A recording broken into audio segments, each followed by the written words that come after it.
glad to have Dr. Zhou and his colleagues again here in our chair. Although it's not a very good period, some of our colleagues are still on holiday, but I see we still have a group of people sitting here.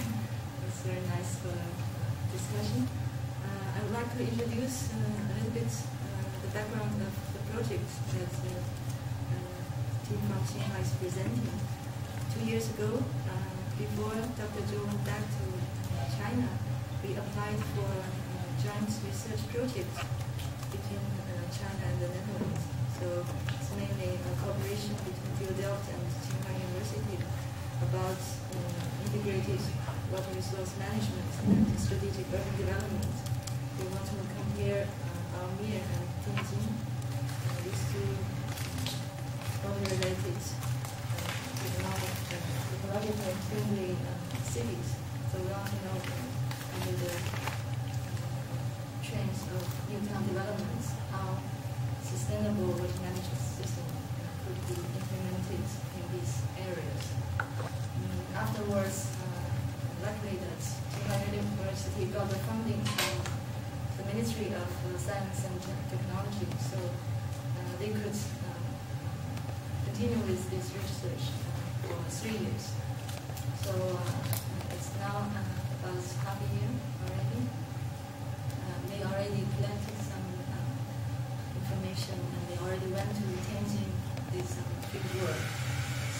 Also did some literature about Almere. So today they will present the current results. And hopefully we could have some discussion later on about how to continue with this research and provide some information from our side, give them some suggestions go on with it. And I think everybody knows Dr. Zhou already. Yeah. And then this is maybe you introduce later.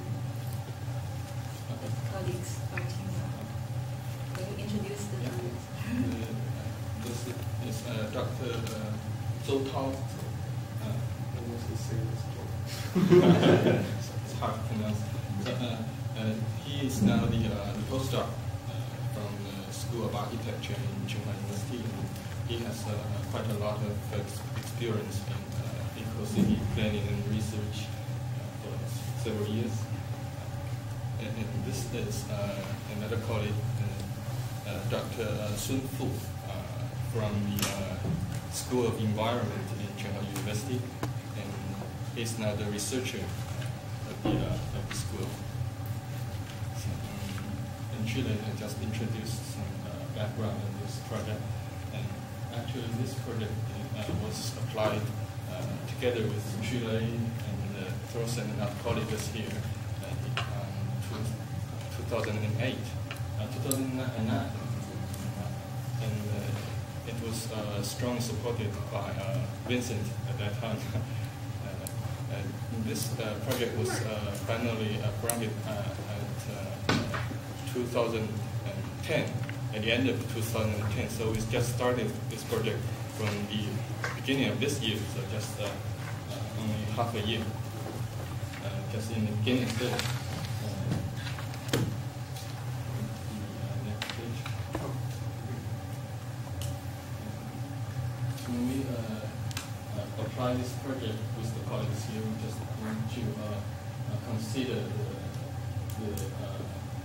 from the technical point to consider the water cycle of these two cases, from the natural water cycle and the urban infrastructure and the community water systems, how to integrate this water system together to make. We wanted to establish a new alternative water system for these two cases. Next one. We also wanted to consider about the relationship about the water management and spatial planning and policy making and implementation in different levels.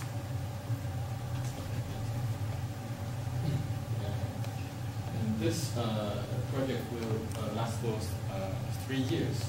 And in each year, we would make surveys in the Netherlands and come to the Netherlands and have annual meetings with colleagues here.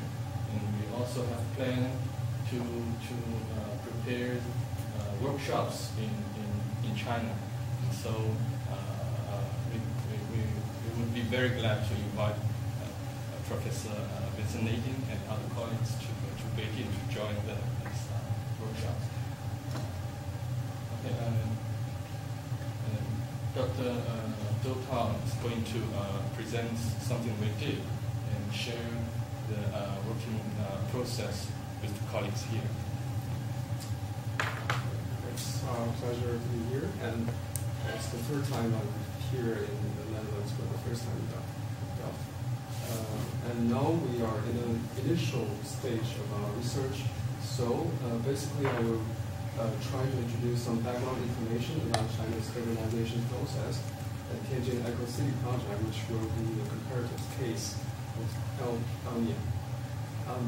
And then we will come to the comparative, we call it pilot comparison study framework, the basic information comparison. And then, most of all, we would like to pose a lot of questions that may be feeling a little complicated then. So actually, it's not filled with concepts, but with a lot of research process.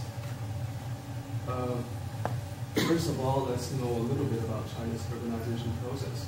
From this diagram, you can see from 1949, at the time the Chinese urbanization percentage is about 7%. But then in 2009, it's becoming more than 45%. Now it's coming nearly 50%. So in 2015, there will be half of the population living in cities in China.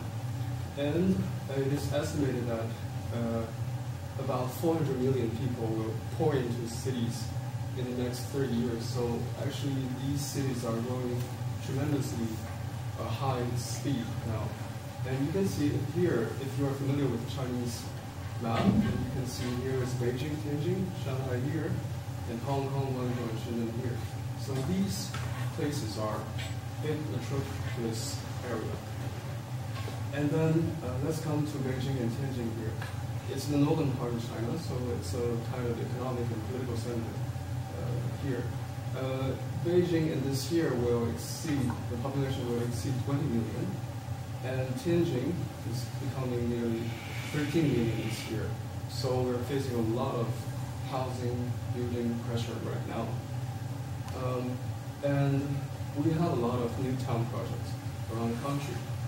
But it's very interesting that from 2008, a lot of cities are calling themselves eco-cities.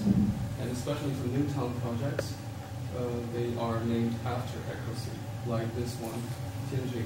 We call it Sino-Singapore Tianjin Eco-City, which is an international cooperative project here. That's the comparative case here. But actually, there are other very huge projects too. Here is a Sino-Swedish Southeastern Eco-City project, which is not very far from Tianjin.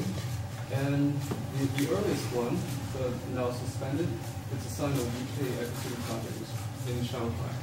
But of course, there are some other cases, but we will mainly focus on Tianjin Eco-City, which you can see is a huge new town or new city development project. Let's come to a little bit more background information about Tianjin Eco-City.